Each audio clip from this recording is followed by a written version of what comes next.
Media.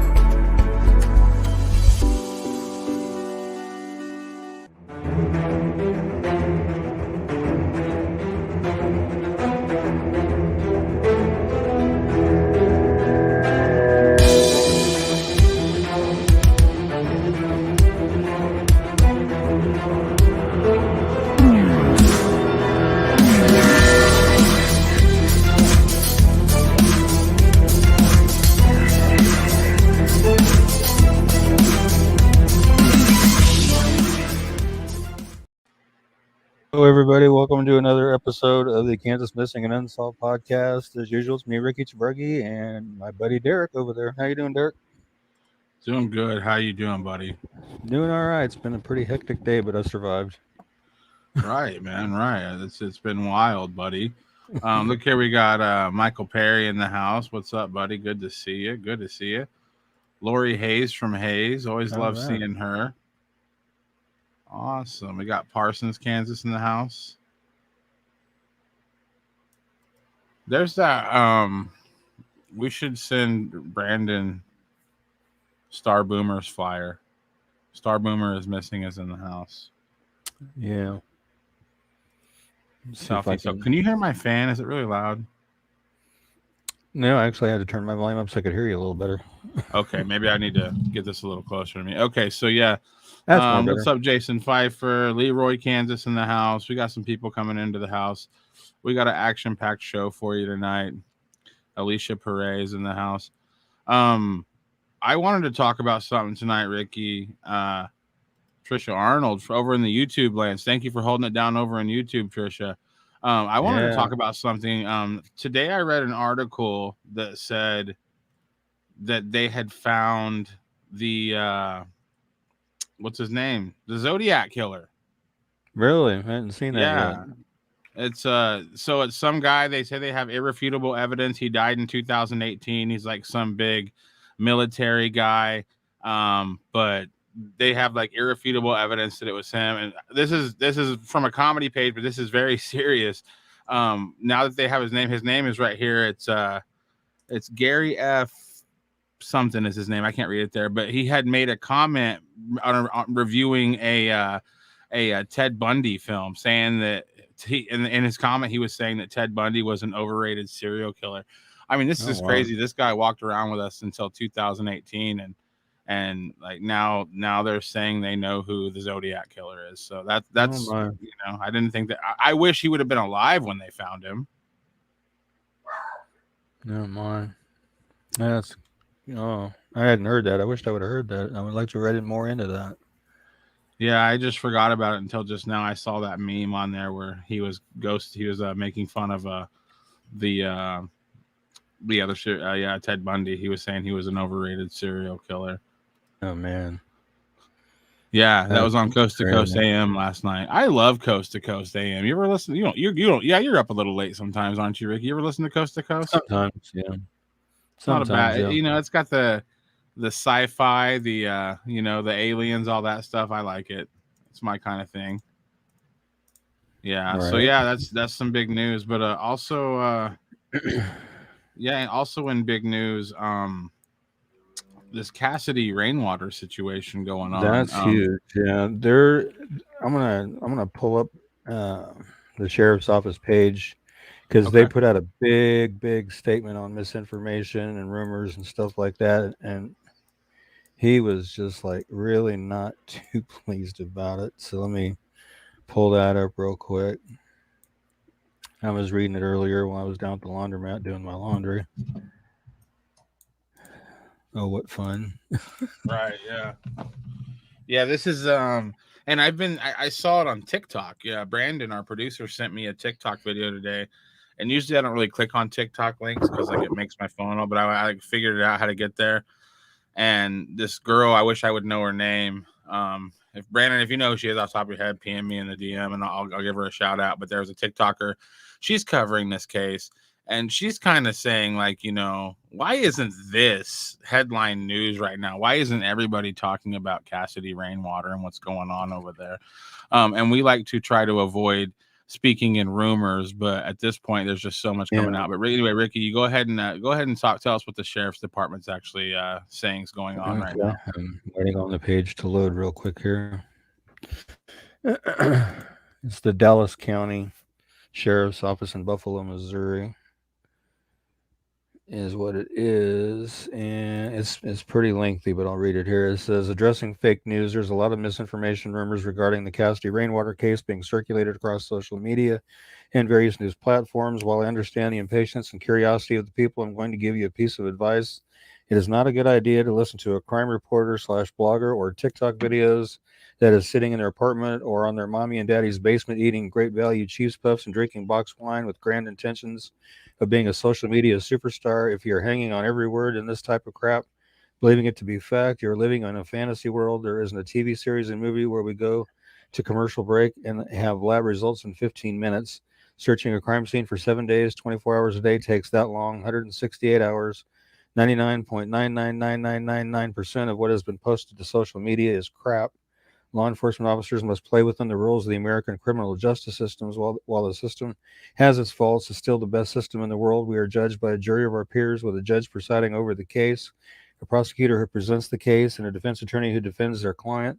This is where all facts of the case come out, not TikTok, Facebook, or any other social media outlet. No, you're not entitled to a play-by-play of an ongoing investigation. If you want to be in the know, we are hiring, along with every other law enforcement agency in the country. We're working in the real world, and this is an active, ongoing investigation. When all members of the prosecution team believe that it is appropriate to release information, we will keep you informed. Until that time, I can tell you we have all parties involved with Cassidy Rainwater's case in jail, and we expect additional charges to be filed in the coming days. If you're not a resident and are planning a trip to our beautiful county to sightsee, remember a few things. While the citizens of Dallas County are friendly, neighborly, caring, and kind people, we do not like those who show up to trespass, litter, vandalize, harass, or destroy property. If this is your intention, you're not welcome here, and we will prosecute you for this. Sheriff Rice. I thought you were going to say we will whip your ass. That's because you said we will whip. I was like, whoa. I mean, but if he would have said that, I would have believed it. That guy's mad. He is heated. Oh yeah, he definitely is.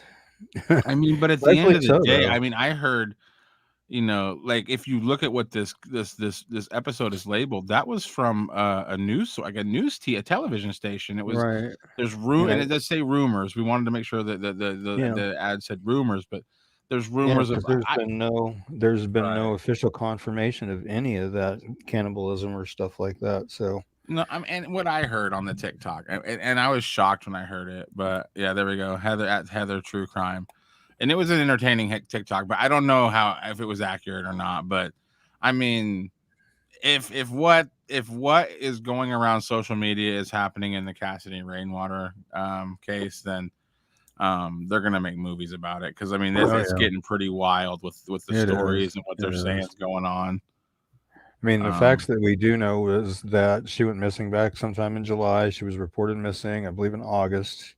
FBI got a tip saying that there was a photo going around of her partially nude, caged, and they tracked down the guy that she was last known to be with, which is the guy on the left-hand side of the picture. I can't think of his name off the top of my head without looking. We'll just call him But Gross. They questioned him, and he said, last time I saw her, she left in the middle of the night, met a car at the end of the driveway, and was probably going to Colorado or California, one or the other. And he never saw her again. Well, then they got a hold of the guy on the right, which again, I can't think of his name. Gross too. But he confessed to helping restrain Cassidy. So then they went back and they talked to the other guy, and with a search warrant in hand this time, and searched his phone, and they found 7 photos on his phone of Cassidy caged, partially nude. So they arrested them both. They're both in jail without bond.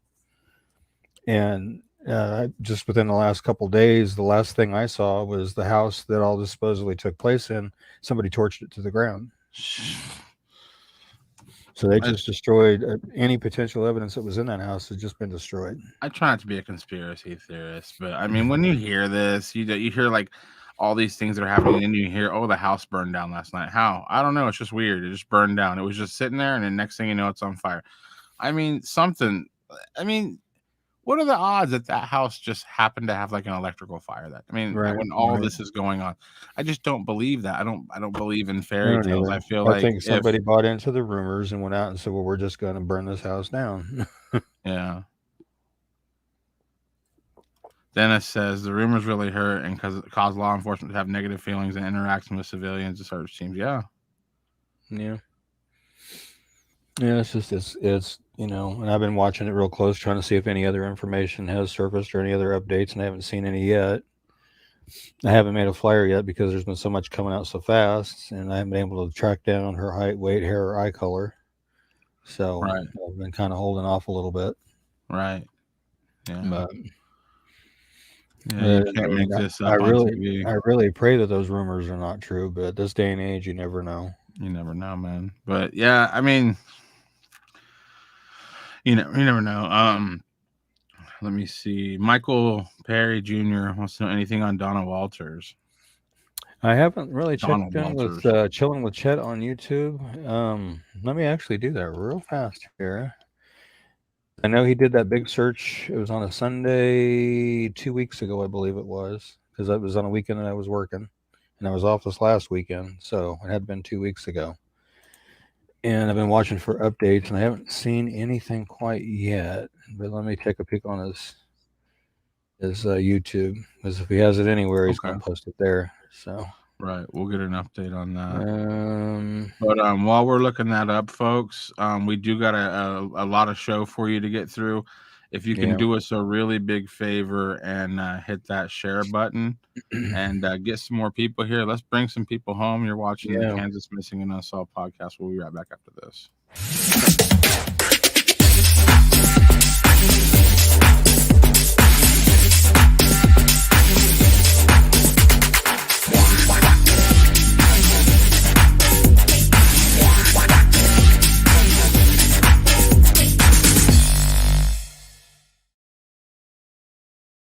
If you or someone you know is a victim of human trafficking, please call the National Human Trafficking Line at 1-888-373-7888. So far, I didn't find anything on Donald Walters on Chet's YouTube. The last 3 videos he posted all had to do with drag racing. So hopefully we can find out something soon on him. It looks like we're going to start out with Kane Rolland, who's missing from Wichita, Kansas since October 2nd of this year, so just about 5 days ago. He is 13 years old. He is 5'6". He weighs 180 pounds. He has black hair and brown eyes. He was last seen wearing a plain black T-shirt, blue sweatpants with white stripes down the length of the pant legs, and black Nike shoes. If you have any information regarding Kane's disappearance or you know of his whereabouts, please call the Wichita, Kansas Police Department at 316-660-9452. or 316-263-6011, or the KBI at 785-296-4017, and see if we can't help bring him home safe and sound. That's a little young to be unaccounted for. Yeah, and Kane, if you're out there and somebody tells you about this or you see this, give somebody a call. Let them know where you are and let them know you're ready to be coming back home. Yeah, if you play sports, call a coach. If you're play band, if you're in band, call your teacher, call a teacher you trust, call somebody. If you don't want to call the police, call some adult that you trust. If you can't find an adult from your school you trust, go to your school's website. They have all of your teachers listed with their email addresses. Find help. Find someone that'll help you. Definitely.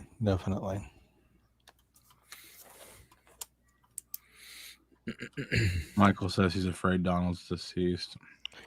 There's no telling, man. There's no telling. As long as it's been in the area that his car was found in, I don't know.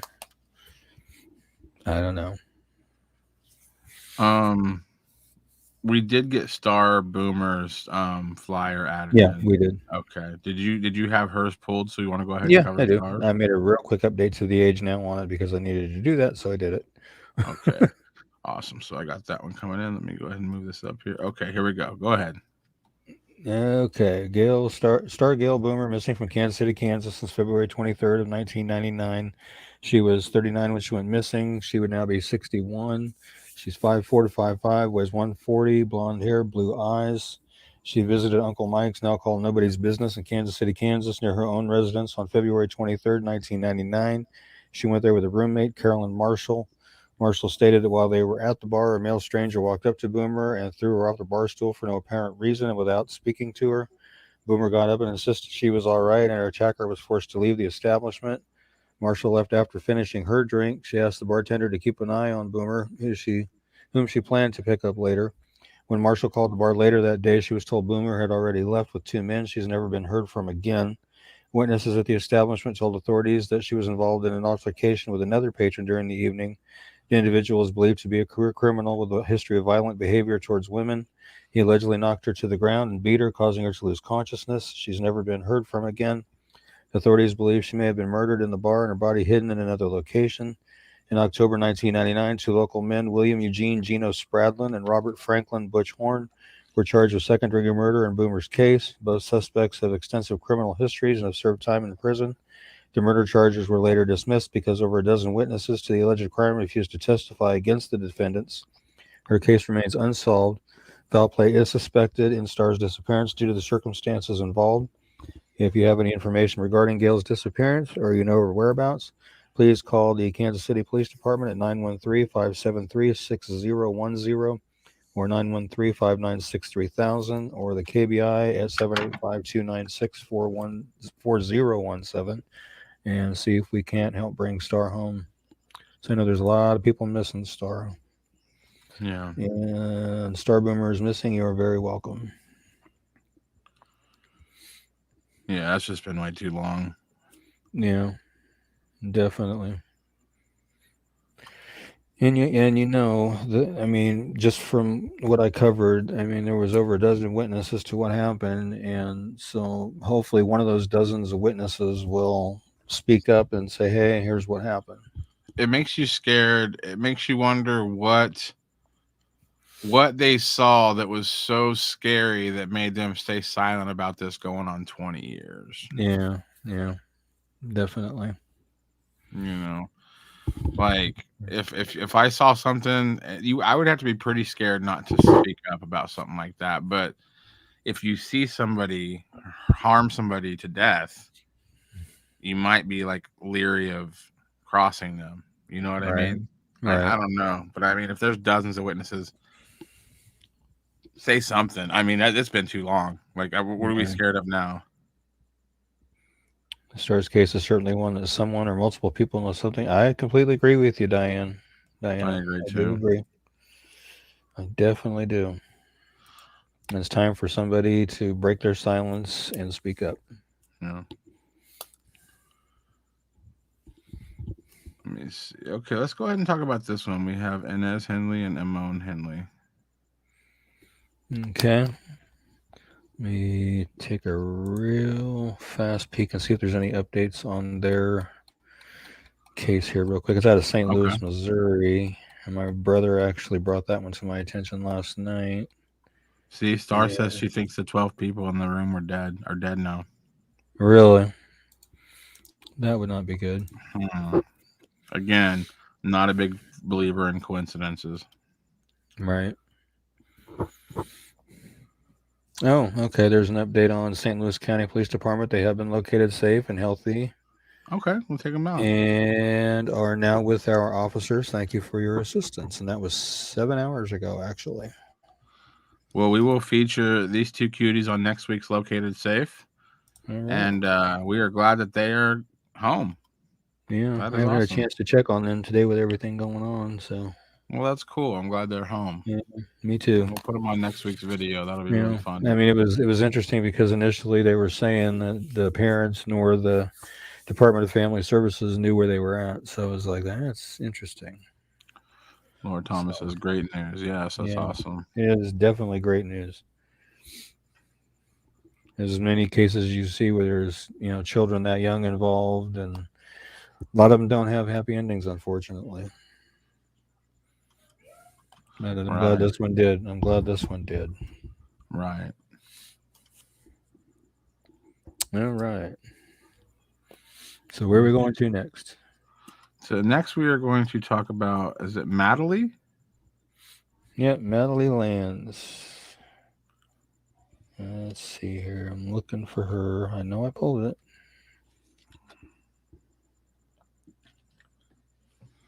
Oh, it's over there. Sorry about that, folks. She's missing from Springfield, Missouri since September 28th of 2021. She is 15 years old. She is 5'10", 270 pounds, black hair and blue eyes. She went missing at about 11 o'clock on September 28th. She was last known to be at 2658 East Linwood in Springfield.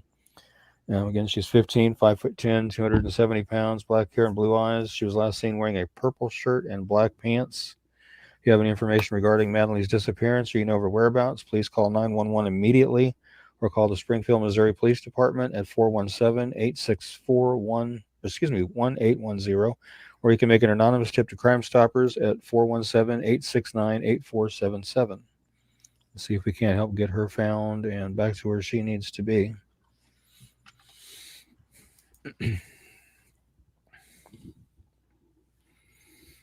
All right.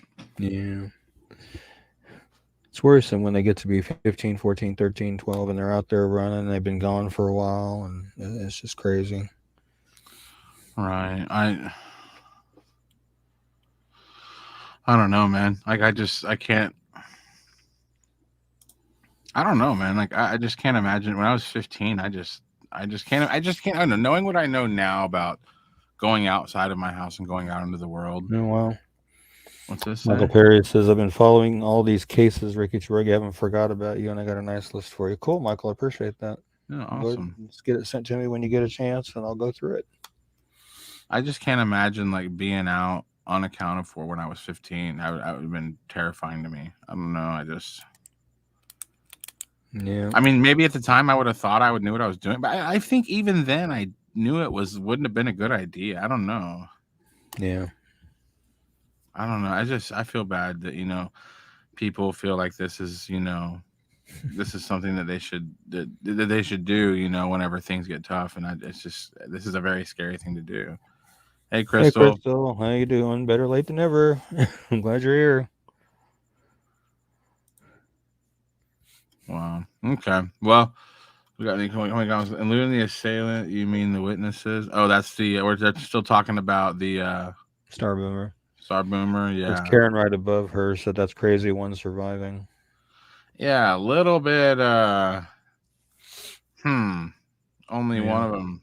Only one of them are alive. What up, Christopher? Oh, Chris is here. Hey, Chris. I feel like some of the regulars are just now stumbling in. Someone said that human trafficking was on the rise here. Wonder if that's true or if they are runaways. I think it's probably both. It's probably a combination of both, because I know it's definitely, human trafficking definitely does exist. Well, put it this way too. A lot of times, a runaway situation can turn into a human trafficking situation. Yeah. If you're put it this way, and this is for any people that are younger and you're listening to this. If you're thinking of running away and your friend knows some cool older person that can help you hide, that is your friend, your buddy's older friend is more than likely a sex trafficker. I mean, no other adults walking around like, hey, you got any high school age kids that are, want to hide from their parent? Like, that's a sex traffic talk. Like, it exists. You going out into the world unaccounted for, as a kid, and people can take advantage of you. People can, just think about it. Anything. Definitely. Yeah, and I brought this up in prior shows, and talking about the runaway aspect of it, and talking about law enforcement needs to, even though they're runaways, still put that effort into finding them, because they don't know if they ran away of their own accord or did they run away because somebody was online coaxing them into running away. Right. Right. Yeah. You just never know. Yeah, I think it's Laura says she thinks it's both. And let's just saying, true, lots of human trafficking cases in Wichita are runaways. I've had a few flyers that I've done in the past that when they were found, they were being trafficked and they were out of Wichita. So, there is some truth to that. It's sad, but it is true. Let me see. Yeah. He has a world the world definitely has gotten a lot scarier and evil. Yeah, it has. this is very true. Especially Yeah. along, the interstates. Yeah, for sure. I mean, My high traffic understanding is, areas. my understanding is I-35 between Wichita to Kansas City is a pretty well taken corridor for traffickers. Unfortunately. And hopefully law enforcement's hopefully they're keeping a close eye on that highway between the two places. He said it's that corridor. Mm-hmm. Well, let's talk about Marcus. Okay. Alrighty. Marcus Bachmann. He is missing out of here he is, Shawnee County, Kansas, on September 23rd of 2021. He's 34. He's 5'9", 200 pounds, brown hair and brown eyes. He went missing approximately 10 o'clock the evening of September 23rd, and he was last seen on foot at that time. He's originally from Frankfort, Indiana, but has ties to Wabunsee and Dickinson counties in Kansas. Again, he's 34, 5'9", 200 pounds, brown hair and brown eyes. Marcus was last seen wearing a baseball-style hat, an orange T-shirt, blue jeans, and black shoes, which you can see. Basically, the outfit on that right-hand picture was what he was last seen wearing. Wow. And if you have any information regarding Marcus's disappearance or you know his whereabouts, please call the Shawnee County, Kansas Sheriff's Office at 785-251-2200 or the KBI at 785-296-4017. See if we can't get some information generated to help bring him back safe. And I recently spoke with his wife yesterday in Messenger for a little bit, and she contacted me and asked me if I would run his flyer, and I told her I've been let her know that I've been running it since I initially saw it a few days prior to that. So yeah, so hopefully we can get him found. Yeah. And Jason is saying, when I go places with my son, my eyes don't leave him. Scary world. Misty is saying, I remember going to bed, the door left open so the wind can blow through the screen. Yeah, I remember my grandma used to do that too. Yeah, those are certainly days gone by. That's Diana. And Audra says, yes, me too. Can't do that anymore. Mm-mm. Right. And Brandon says, me too. Yeah, and Misty says it's so sad that our kids will never get to experience that. That's true. Mm-hmm. Even here in Salina, I mean, we're barely 50,000 people, and before they changed our police scanner system, I used to listen to Scanner, and I would hear calls on there, or people calling in, hey, somebody just walked in my front door that doesn't belong here. You know, I don't know who it is, but they don't belong here. And it's like, okay. I'll tell you a funny story real quick. My grandma, I asked her one time when I was a kid, I said, Grandma, because she would sleep with the windows open, the doors open and stuff. And I asked her, I said, Grandma, so what would you do if you woke up in the middle of the night one night and somebody was coming in through the window? And she said, well, I'd help them the rest of the way in the window, and then I'd beat the crap out of them. I said, okay. And she would have too. Trust me, she would have. me and Brandon had decided that when we win the lottery, we're going to move to the most affordable. We're going to move to a really affordable place. We were doing research and we found out that Salina is in the top 10 most affordable places to live in America, Ricky. Wow. So we might be moving in with you is what I'm saying. So I just hope that. Yeah. I hope that your place has a couple of rooms because we're husky boys. I don't know if you know that. But Right. I know there was no, but Salina is really affordable, they said. Huh. No, an article came out here recently talking about with all these new jobs coming in and stuff, having a housing shortage for the people coming in to try to get some of these jobs. Like, that's just Kansas 101, man. There's no houses in Kansas. Really? I see them building new houses all the time. It's like, how's there a shortage with all these new housing developments going on? Right. No, Garden City is the same way. Tons of houses. It says, I remember getting busted doing wrong before I ever did it. Parents helped each other out. Yeah. Yeah. We recently had to put cameras up in our residence, and it stinks. I remember going in. Yep. Yeah, got to do that stuff anymore. I mean, it's crazy. I mean, I've got a camera in my apartment. So, yeah, I know what you mean. Okay. Well, let me see. We're going to cover a couple more flyers here. let's go ahead and talk about Teona. Okay. Let's see. I pulled up the wrong flyer. Leave it to me. Okay. Teona Marie Macy, missing from Wichita, Kansas on September 25th of 2021. She's 16 years old. She is 5'5", 98 pounds, brown hair, brown eyes. She was last seen in the 2500 block of South Rock Road in Wichita. She was last known to be wearing a black Ice Cube t-shirt and black shorts. If you have any information regarding Teona's disappearance or you know of her whereabouts, please call the Wichita, Kansas Police Department at 316-660-9456 or 316-263-6011 or KBI at 785-296-4017 and see if we can't help get her brought home safe and sound where she needs to be. And if, Teona, by chance you're watching this, please let somebody know where you are so they can come get you and bring you home. Oh my. Audra was saying a friend of hers has 4 surveillance cameras around their house. Yeah, my brother has cameras up around his house as well. He had to, though. He had somebody actually kick his front door in, and his house was robbed. And then they've had people come up to their door in the middle of the night and beat on the door and stuff like that. So they had to put cameras up. I used to be one of those anti-gun people when I was younger, when I was in my 20s. Mm-hmm. I was just, and if I'm honest, man, if I could like push a button and make every gun in the world disappear, I might do it. But since I can't do that, and knowing what I know about doing this show and just watching the news, like, I think it's good to have maybe a firearm and some firearm safety knowledge. You know, I mean, you never know who's coming through that door, man. I mean, it's scary. I watched a video today of some girl barely got into her apartment before some guy got in there. Barely. I'm talking like barely got in there. I mean, it's freaky, man. It's very scary, especially for women. You know, it's just, you got to be careful out there. You got to be careful. Women should carry whistles, I think mace, all that stuff. Be careful. And that's another thing, you know, for these girls that are out there missing, you know, it's like, these are just people that are living their lives, going to work, going home, going to the grocery store, going home, that are getting, you know, assaulted, abducted, you know, murdered.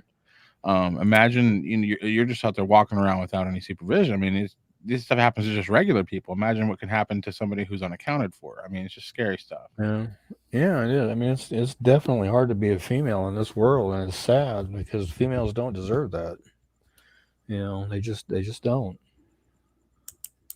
Martin says, definitely raise my daughter to be tough. Gun responsibility, always be cautious of strangers. She always has our dog with her. The world is an evil place. Definitely, Martin. Definitely. Audra says, I carry a taser 24. Good for you, Audra. Good deal. Good for you. Remind me not to make her mad anytime soon. I grew up knowing how to handle guns due to the job my dad now I carry because this world is crazy. That's what I'm saying. Again, if I could push a button and make every gun and bomb and all that stuff go away, yeah, I'd probably do it. But since that will never happen, but this is another thing I'll tell you. Mm-hmm. Just because I'm sitting here kind of endorsing you to tell you to, you know, getting a firearm is not a bad idea. That doesn't mean get a firearm and be an idiot. Right. Like, you have to learn how to use it, take some courses, be safe, respect firearms. They're very dangerous. I was reading this one, not this one, right? I mean, this says, I grew up knowing how to handle guns due to the job my dad had, and now I carry because this world's crazy. Definitely. This is one I kind of chuckled at. It said, had a crazy meth head come beating on our door at 3 a.m. Sheriff gave her a free ride, 3 hots and a cot. I taught all my daughters how to shoot. Yep. I'm not sure what shoot in H is, but yeah, and Alicia Perez, people kill guns don't shoot themselves. This is true. Yeah, that's true. Yeah. I was reading a deal yesterday about a school shooting down in Texas. This 18-year-old senior and another kid got into a fight in the classroom, and the 18-year-old senior pulled out a pistol and started shooting. I think 3 were wounded, and 1 suffered injuries related to a fall. As far as I know, they were all expected to survive, and there was a big manhunt trying to find him, and they finally did locate him and took him into custody. And I saw where his parents issued a statement today, and they were basically apologizing for his actions. And saying they hope the police thoroughly investigated everything because he does have a documented history of being bullied, and it still didn't excuse. And they said it didn't excuse or justify what he did, but he had been bullied for quite a long time, I guess. But still don't need to resort to using guns. Right. Yeah. Still don't need to do that. There's no call for that. I was telling my daughter, we were talking about it yesterday, and I was telling her, I said, there's nobody on this earth that has any right to be judge, jury, or executioner over another person. No, there's nothing gives a person the right to be somebody else's judge, jury, and executioner. See, I just have a crossbow in case somebody breaks in. I'm very, old school, I guess you'd say. Right. So yeah. Well, another thing too is you got to be careful if you have kids in the house. Enough. You got to be educated, and that's the main thing. Education with guns, education. It says and gun safety before they did that. Yeah, before they could date. Yeah, for sure. Obviously, scary. Home invasions even happen here in Salina. Definitely, I've heard of it more than a couple times. So, yeah. What happened to the old days of a fist fight at the ball diamond? Yeah. Or when I was in junior high school, it was the church across the street from the school. Meet me over at the church after school. I saw this some church parking lot. It said Jesus parking lot 6 p.m. but it's just like, is Jesus fighting people? The way it was wrote, it was just like Jesus parking lot 6 p.m. Yeah. It sounded like it was a fight. But I wanted to talk about this tonight because we're coming up on 2 months. 2 months. My glasses are fogged up. Look at that. I better turn this fan on. We're coming up on 2 months away from one side fogging it pretty good on your left lens. Yeah, it's pretty bad, dude. We're coming 2 months away from a year of Alexander Perez being missing. Yeah, we are. And just literally, December 1st will be a year.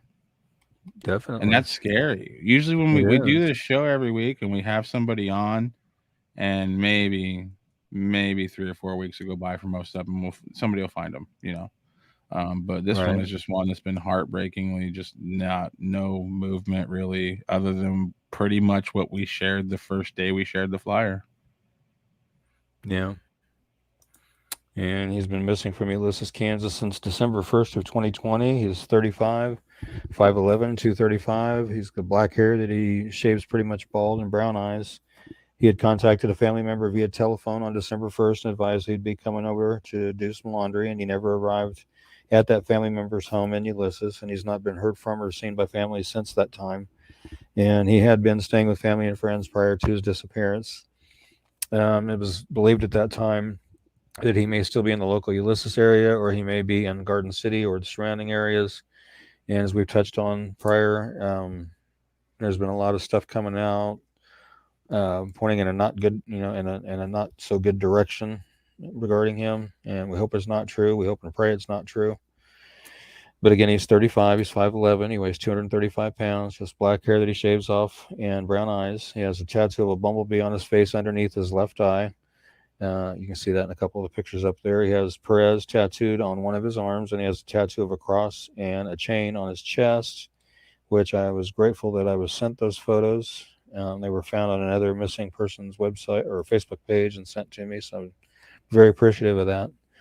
If you have any information regarding Alexander's disappearance or you know of his whereabouts, please call the Grant County, Kansas Sheriff's Office at 620-356-3500 or the Ulysses, Kansas Police Department at 620-356-4600 or the KBI at 785-296-4017, and see if we can't get the information generated that we need to get him home where he needs to be.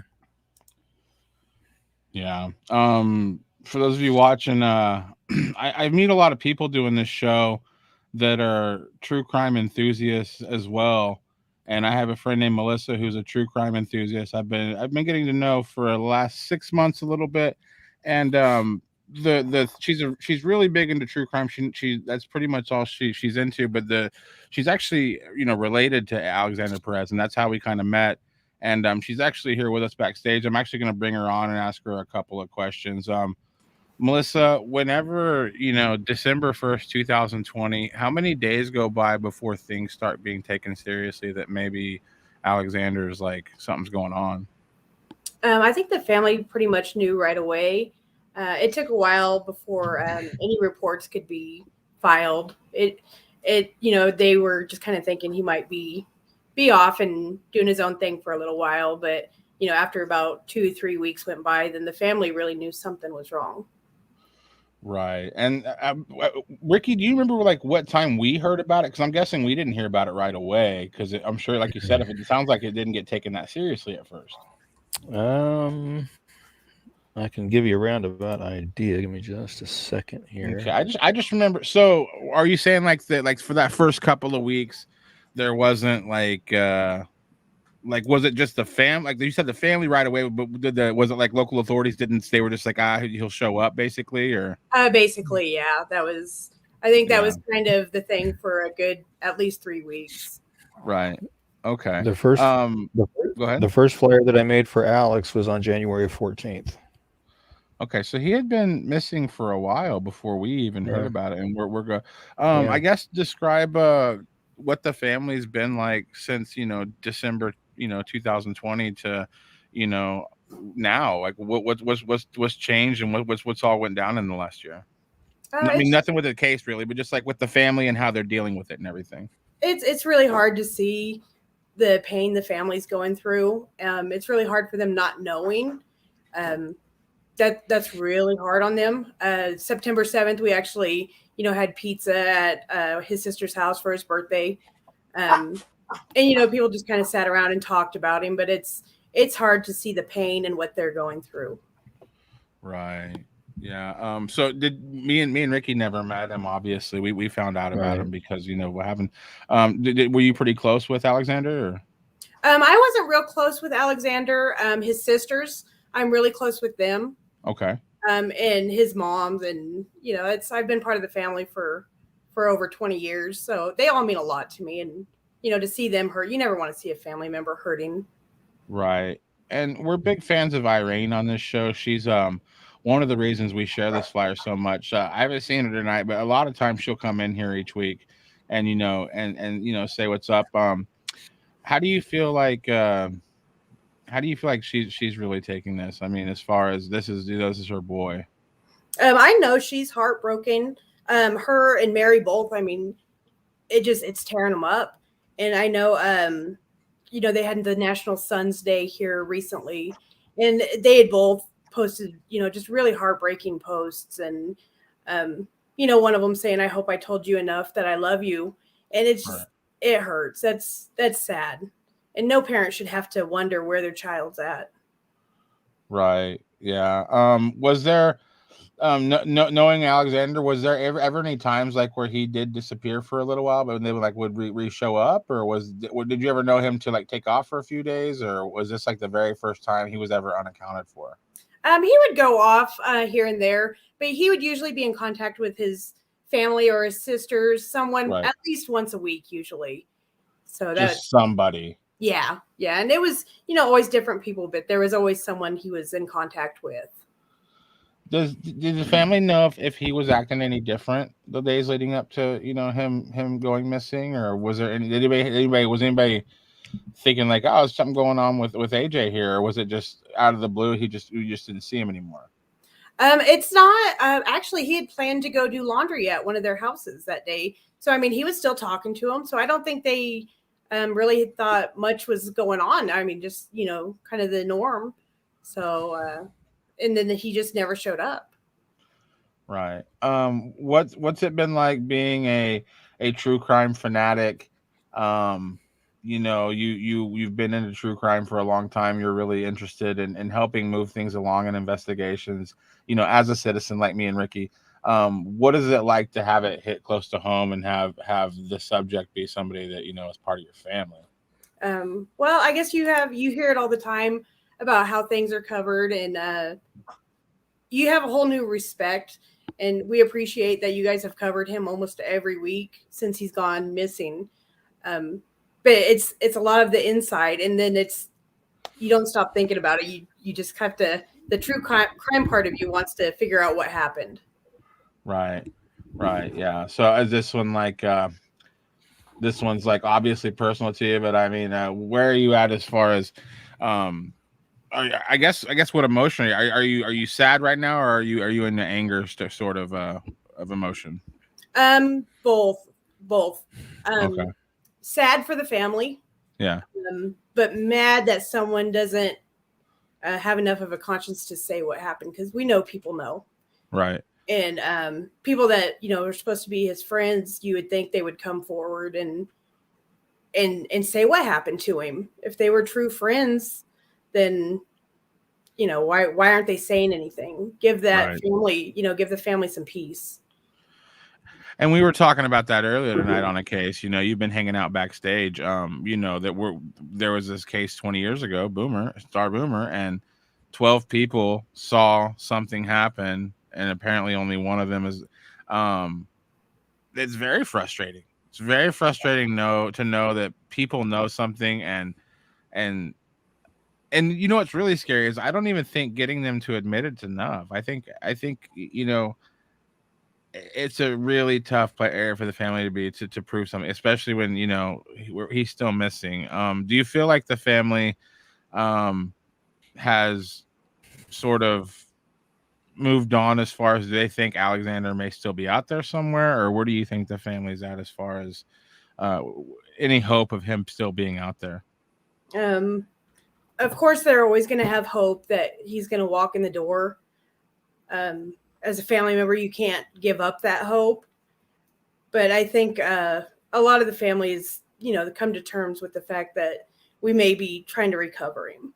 But even if that's the case, I mean, he's a person. He deserves to come home. He deserves to have a proper burial and have a service and have somewhere that his family can go see him or go visit and take flowers. Well, we're going to keep covering this case until we get any, some kind of closure. I'd like to see some kind of movement, just through Irene stopping by every once in a while, talking to you a little bit. And I talked to a couple other people, actually. AJ's case is pretty big. It's a pretty big case right now. Most people that I talk to about true crime, some of them aren't even from the area, and they're talking about it because they've seen maybe us cover it. Or they've seen Dennis cover it and stuff. So, but I guess do you have anything you'd like to say if anybody potentially could be watching that may be involved, or just please say something. I mean, it can be anonymous tip. You don't have to give your name. Just give enough information so he, if that's the case, he can be brought home. Somebody knows something. Please I hope God puts it on your heart to come forward and give the family some peace, because they deserve it. He had a family that absolutely loved him, irregardless. So give the family that peace. Right. Well, we thank you for being by here. You guys are gonna see a lot more of Melissa. She's just like all of you watching. We're all true crime fans, and we all love trying to help the authorities in any way that we can. But Melissa, thank you so much for stopping by tonight, and we will keep sharing this flyer. All right, thank you so much. I appreciate it. No problem. Yeah, I really hope we find some closure on this. Yeah, but Martin Hernandez says someone knows something about Alex. I pray someone comes forward and tells all. God bless this person. And Micah says AJ needs to be brought home. And let's bump one up here. It's Kelly Laverty says, thank you for sharing my husband Marcus Bachmann's flyer. You're very welcome, Kelly. And thank you for reaching out to me. I appreciate it. And hopefully we can help get Marcus brought home soon and safe. Yeah. Well, we got a couple more cases to get through tonight real quick. Let me see. How do you pronounce Teona Janis? That's what I'm guessing. Teona Janis. Okay, that's pretty. Yeah. Yep, she's missing from Wichita. Wichita. And I get so trained in saying Wichita. She's been missing since October 2nd of this year. She's 15. She's 5'2", 130 pounds, brown hair and brown eyes. If you have any information regarding Teona Janis' disappearance, you know of her whereabouts, please call the Wichita, Kansas Police Department at 316-660-9452 or 316-660-9456 or 316-263-6011 or the KBI at 785-296-4017 and see if we can help get her home safe and sound. And Teona Janis, I apologize if I mispronounced your name, but if you see this or you're told about it, give somebody a call, let them know where you are so they can come and get you and bring you home. Yes. Definitely. Kelly's is very worried about him. That's Marcus Bachmann's wife. They're very worried about him. Yep. And rightfully so. Rightfully so. And I think Barb Seeley's talking about maybe somebody look like AJ driving a van. Yeah, I believe she's talking about AJ. Oh wow. Okay. Well, definitely if you see that again, call it in. I mean, yeah, anything, yeah. any tip. Prayers for all the missing and their families. Definitely. We got a few flyers to cover. We're got about 10 minutes left. We're gonna do a lightning round. Let's go ahead and talk about Gracie, Lillian, Schneider. Okay. This is one that I just did not too long before showtime. And she's missing from right here in Salina, Kansas since October 5th of 2021. She's 17. She's 6 foot tall, 130 pounds. She has blonde hair with purple and green dye in it and blue eyes. She had stated she was going to an interview at McDonald's on Ohio Street here in town at 4 o'clock on the 5th, and she was walking to that interview. It was later discovered that she didn't actually have an interview there, and it's believed that she will either still be on foot or with friends. Again, she's 17 years old. She's 6 foot tall, weighs 130 pounds. She has blonde hair with purple and green dye in her hair and blue eyes. She was last known to be wearing a black hoodie with Colorado on the front, and I was trying to clarify if that is the one she's wearing on that far right-hand picture there. Black sweats and black Vans shoes. If you have any information regarding Gracie's disappearance or you know of her whereabouts, please call the Salina, Kansas Police Department at 785-826-7210 or the KBI at 785-296-4017. See if we can't get her found and back home where she needs to be. Hopefully we can.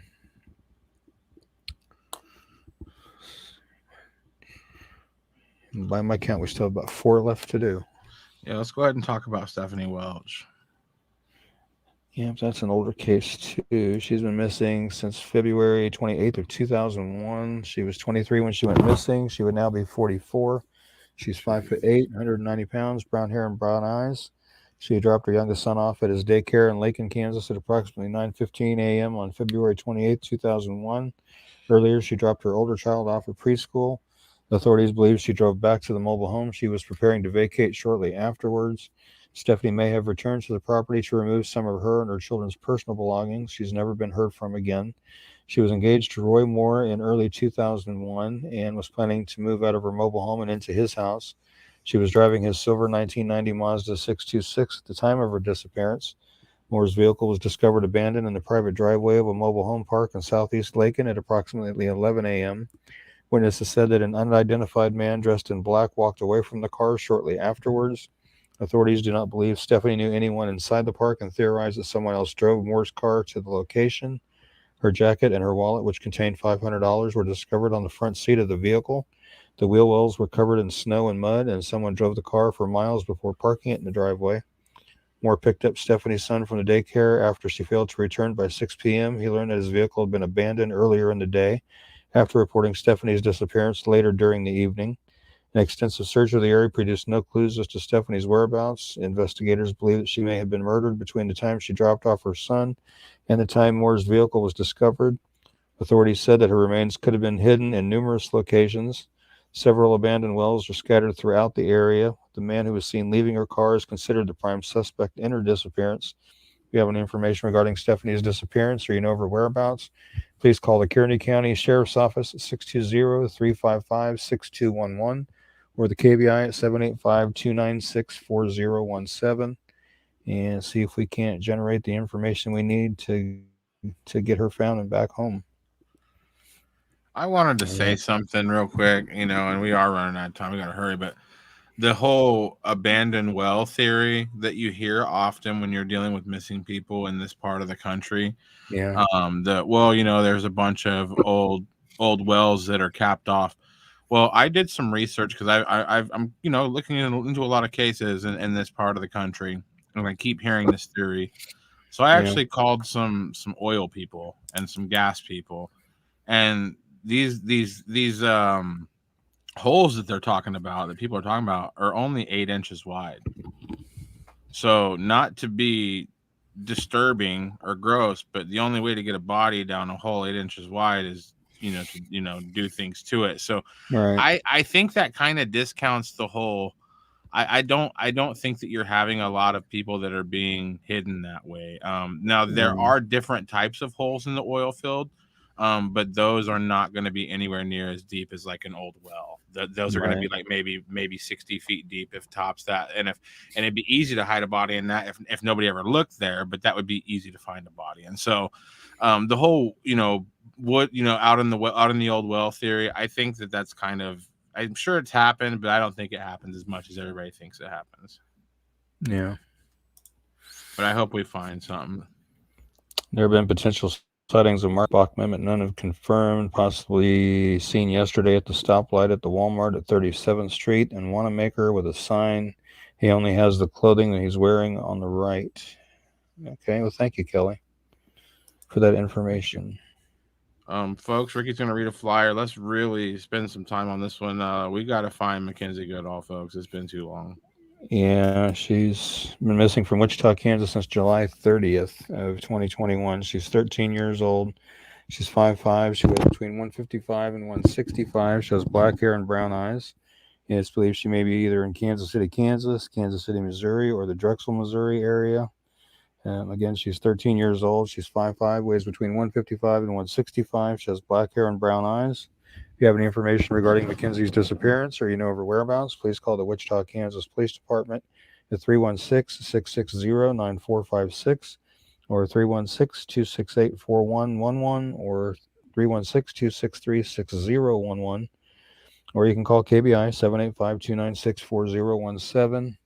And see if we can't get her found and back to where she needs to be. And Mackenzie, if you see this or you're told about it or you listen to us on a podcast, call somebody, let them know where you are so they can get you back where you need to be so they know you're safe.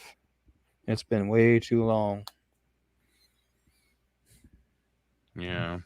And to anybody that may be helping her hide, keep in mind, if you're helping her hide, you can be charged for harboring a runaway.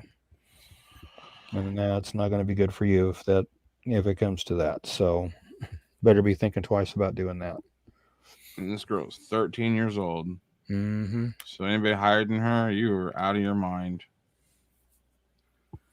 Yep. And Mackenzie, if you're hiding yourself and you're watching this, girl, summer's over. You got to come home. You got to go to school. Right. You got stuff to do. Makes you wonder, being gone that long and now, school's back in the fall session and everything. You would think if somebody tried to enroll in her school, unless they're using an alias or something, that as soon as they hear the name or something, that it would pop up somewhere. Right. You would think. So she must not be going to school.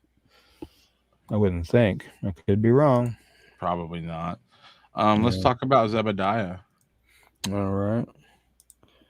Well, let's see. Zebediah Zeb Atchison. He's been missing from Wichita, Kansas since September 25th, 2021. He's 16.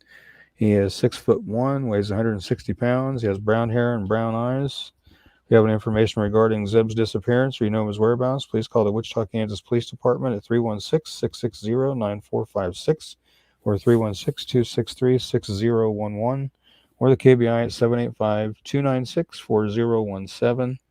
And see if we can't help get Zeb back to where he needs to be. And again, if you see this Zebediah, give somebody a call, let them know where you are so they can get you back to where you need to be. It's time. Yeah. Been a month. No, it hasn't. Been a little while though. Yeah.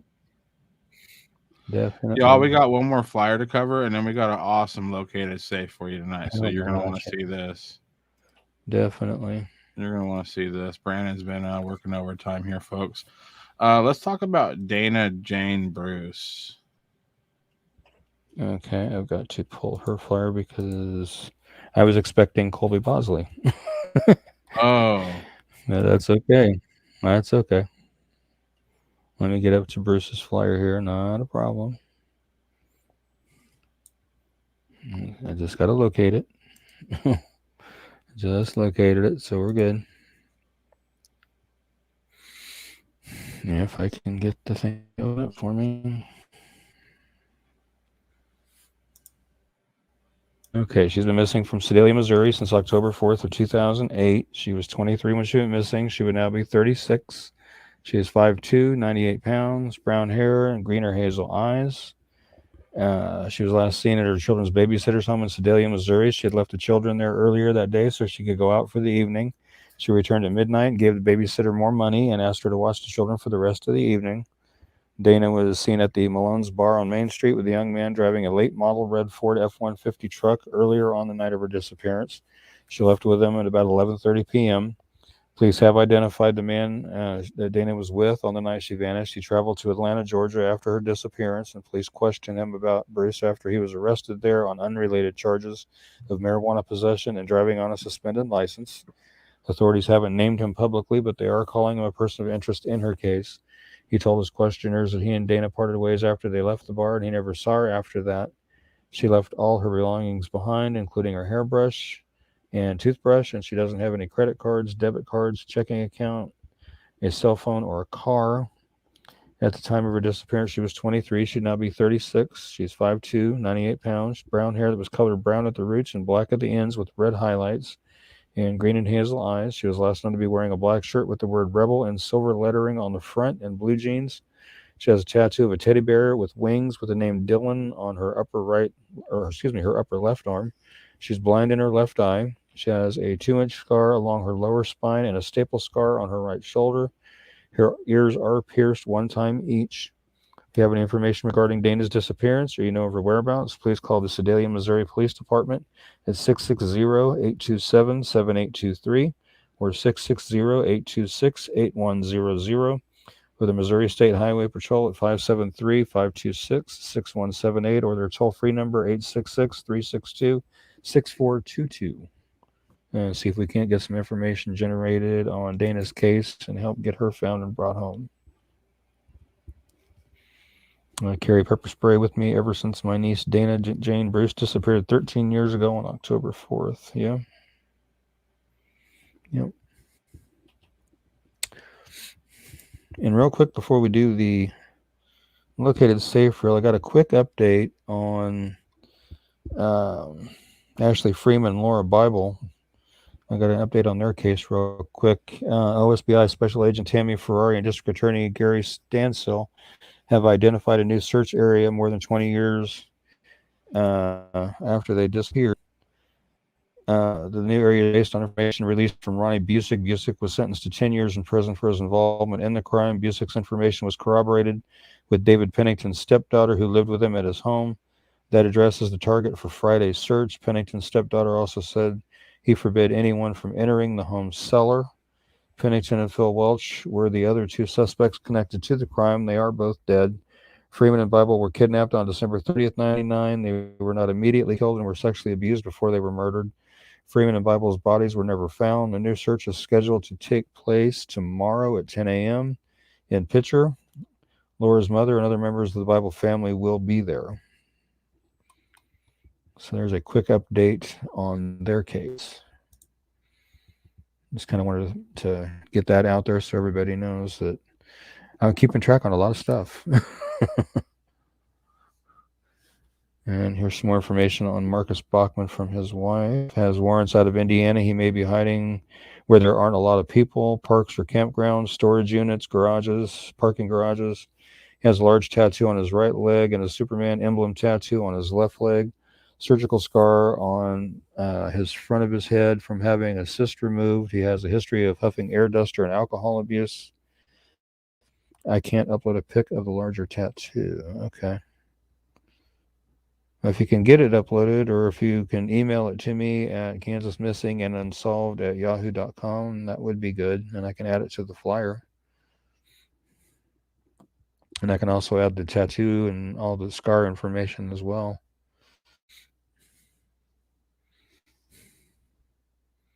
and then re-release the flyer. I can sure do that. Okay. So are we ready for the located safe reel, or do we have Colby Bosley to do yet, or how do we want to do that? You're muted, Derek. Yeah, go to Colby Bosley, then we'll do located safe. Okay. All right. I'm looking. Okay, she's missing from Wichita, Kansas. Boy, Wichita must be a popular spot today.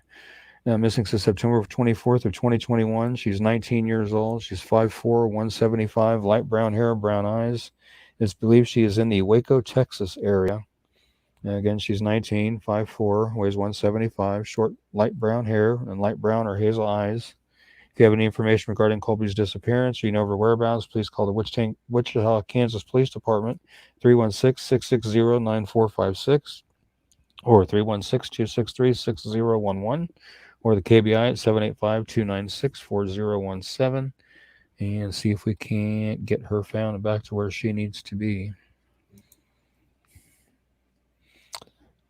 That email again, Kelly, and it's all spelled out, is Kansas Missing and Unsolved at yahoo.com. And Audra just commented it as well, so we'll put that up on screen here real quick here. Boink, there it is. Thank you, Audra. And for those of you who don't know, Audra is actually my ex-wife.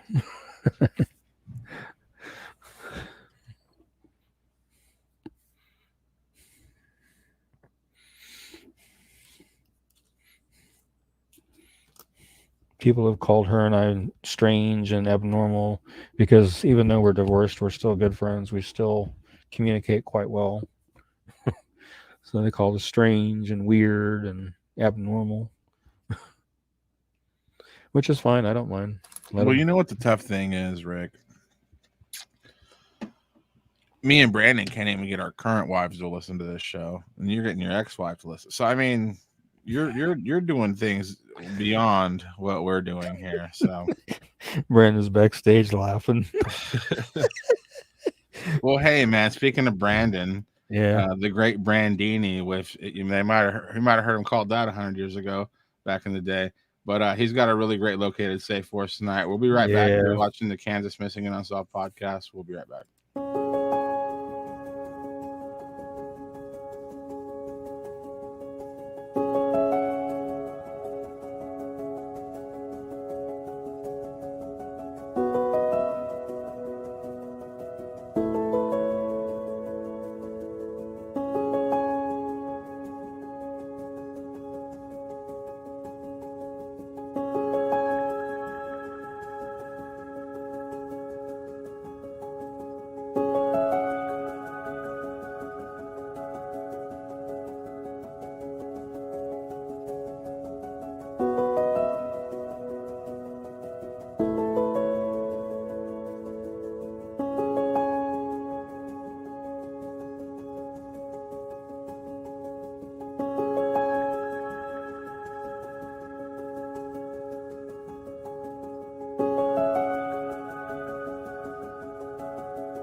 How do you make it so pretty? Just approach it with love, That's awesome. Thank you. That was a really good located safe. I think we figured up last night for the reel. There was like 25 located saves total for that. It was reel. a good number. Yeah, it was a good number we had to squeeze in there. Yeah, there was a few, which is always a good thing. It's not a bad problem to have, Yeah, no, right. it's not. No, it's not. That was a large number of located saves for 1 week. I was happy with that to see. I mean, considering those weeks we don't even do one because we only have like 3. Like we usually try to have at least like 6 or 7. But yeah, awesome. And There we go. Yes, we have 2 children that we did foster care for and got to adopt them. See, I don't know what you're doing to get your ex-wife to listen, but me and Brandon gotta work on Mine's that. asleep right now, so she's pretty cool. She won't even watch it tomorrow. So she's amazing. We may be divorced, but she's still amazing. It's great. I'll admit it. I like her. I've never met her, but I like her. I don't know what you told me about her. It's not weird as the way. Yeah, it should right. be. Especially when there's children involved. I mean, keep the keep the adult stuff between the adults. Let the kids be. They're going to learn how to handle relationships based on watching you handle your relationship. So, right, it's a good thing. It's important stuff. Yeah, I just wished I wasn't single now. Oh yeah, by the way, Ricky's single. Kansas missing and unsolved at yahoo.com. Would you say?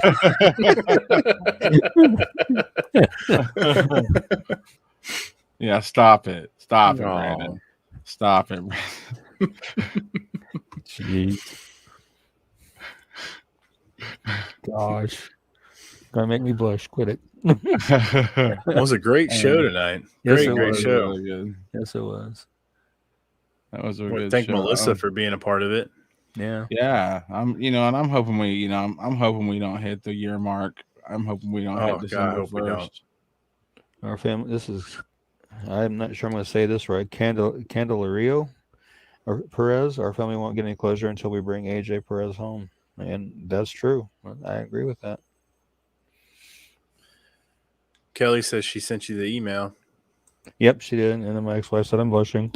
I was. I'll admit it. I was. I'm single too. No, I'm just kidding. My wife will kill me. She's gonna beat you. Oh yeah, Roxanne. We totally should do that. I'm dancing on ice. Yeah, I wouldn't be opposed. I'm hoping so. Roxanne, I wouldn't be opposed to that. It says, can we set Ricky up with the blind date? I'm not opposed. And that again is kansasmissingunsolved.com. Trisha, hey, thanks for holding on the YouTube. Yeah. Thanks for holding it down. Thank you. Yeah. And then I've noticed we're starting to get more and more subscribers over there on YouTube too. It's great. Oh, by the way, if you're watching right now, our podcast is now on Facebook Podcasts. Is a Facebook Mobile has a podcast app. You just go to the Kansas Missing and Unsolved page, scroll past like photos, videos, and it says podcast, and it has all of our past episodes on Facebook. You don't have to leave Facebook to listen to the podcast. It's a huge news. I guess that's why they shut it down, just to release the podcasts. It literally happened like the day after, from what I understand. It really did. Yeah, we're currently up to 79 subscribers on YouTube, so make sure we're getting that. When I want to get that shared and let people know about it so they can subscribe to it and share it and stuff. And Kelly's put her cell number up there and said I could add that to the flyer. Typically, Kelly, I could do that, but typically I shy away from putting family members' phone numbers on flyers. And the reason I do that is I try to do my best to protect the family members from any cruel or hoax calls that they might encounter, because there's been in the missing persons community a rash of scammers calling and trying to scare the heck out of people by saying stuff like, we have your missing loved one, or we know where your missing loved one is, and if you give us X amount of money, we'll bring them home, or we'll tell you where they are, or something along those lines. So I try to do my best to stand between the family and potential scam calls like that, so that doesn't happen. Right. Unless you're I'm subscribed on YouTube, but usually YouTube on my TV, so watch you on Facebook so I can comment. Yeah, there you go. Yeah.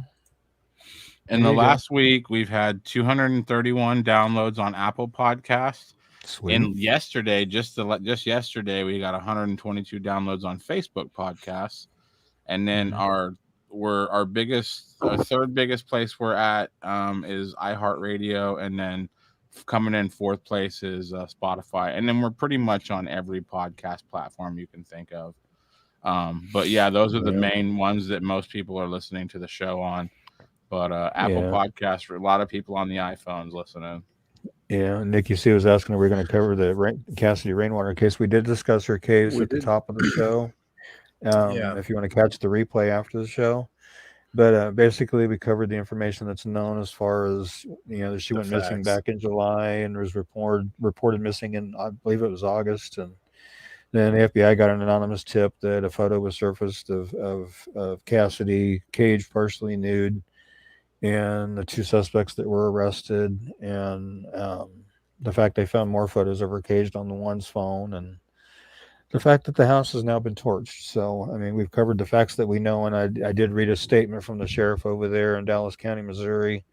Really just, he's quite angry with all the misinformation and rumors and stuff like that. He really lambasted social media, basically. He really did. You can tell he has kids, how he was talking. He's like, I want to Yeah. be a dad for a second and be like, that's enough. Yeah. But I mean, you're right. You get on TikTok now, and everybody's a true crime expert, and you don't know where they're getting their information. Yeah, and as far as Cassidy, her case goes, we didn't address any of the stuff that's come out about the cannibalism or anything like that, because we don't know that that's fact-based. We know it's going around social media. I've seen several YouTubers incorporate it into some of their videos, but I've never seen a solid source actually confirm that. And some of the articles I read with the sheriff's department saying that, with considering the type of case it is and the fact that it's ongoing, that they cannot release any more information. So that tells me that all that other stuff has got to be rumor and speculation. I'm not saying it is. I'm not saying it's not, but it sounds like it could be. So we didn't get into all the rumors and stuff and all that kind of stuff because we don't know if it's fact-based or not yet. And if you're somebody who fancies yourself a web sleuth and you want to, make videos or write posts or share flyers or do stuff like that, be very careful. First of all, what you post, unless it's a fact, I wouldn't share it. First of all, you could hurt a family. If somebody who's involved in the case, you're going to hurt their feelings. Second of all, what if you did happen to find something juicy and then you go and you blab it on TikTok, and the next thing you know, it's all over the country, and it wasn't true, or it was true and you blew the case? You've tainted the jury in the entire country. Nobody can do it. Nobody can be a fair juror. I mean, the guy is saying basically like, yeah, you're right, and I agree with that. I used to think that I was owed like an explanation of what was going on, but in all reality, as a citizen, it's none of my business what's going on these cases. It's just none of my business. Yeah, and if you think about it, when you start spreading rumor and innuendo, and it could potentially damage an investigation if you're not careful. Absolutely. Yeah. Vicky said my cousin was going to kill her. And this one here, this happened to me. They said that was in response to what I was talking about. About the standing between the families and these scammers, and that happened with a cousin of hers. That is scum. That's terrible. I don't like that at all. And down here, our YouTube gal here, Trisha, have you ever considered having 2 separate pods, one for unsolved, one for missing? We haven't really talked about that. We have talked about doing like little short videos of like one standalone case, possibly. There's a lot of stuff happening. That's going to be happening in the near future on the show for sure. It's coming. I'm working. And actually, Brandon, you're doing an awesome job, she said. There we go, Roxanne Fisher. Oh, thank you, Roxanne. Yeah, thank you, Rox. And Kelly, that's Marcus Bachmann's wife. You're all awesome. Thank you for everything you do. You're very welcome, Kelly. And we hope it helps get Marcus found safe. Absolutely. We really do. So if anybody sees him or may know where he might be, please don't hesitate to call the sheriff's office and let him know. All right. Well, another really good show we did tonight, and thank you guys for all hanging with us and spending the last hour and 20 minutes with us. It's greatly appreciated. And looks like our next show, let's see, today would be the 7th, is going to be on the 12th. Yep, Tuesday the 12th. Tuesday the 12th. Yeah. So until we see you guys on the 12th, you guys take care. God bless. Stay safe, and we will see you then. If you or someone you know is experiencing a suicidal crisis or emotional distress, please call the National Suicide Prevention Lifeline at 1-800-273-8255.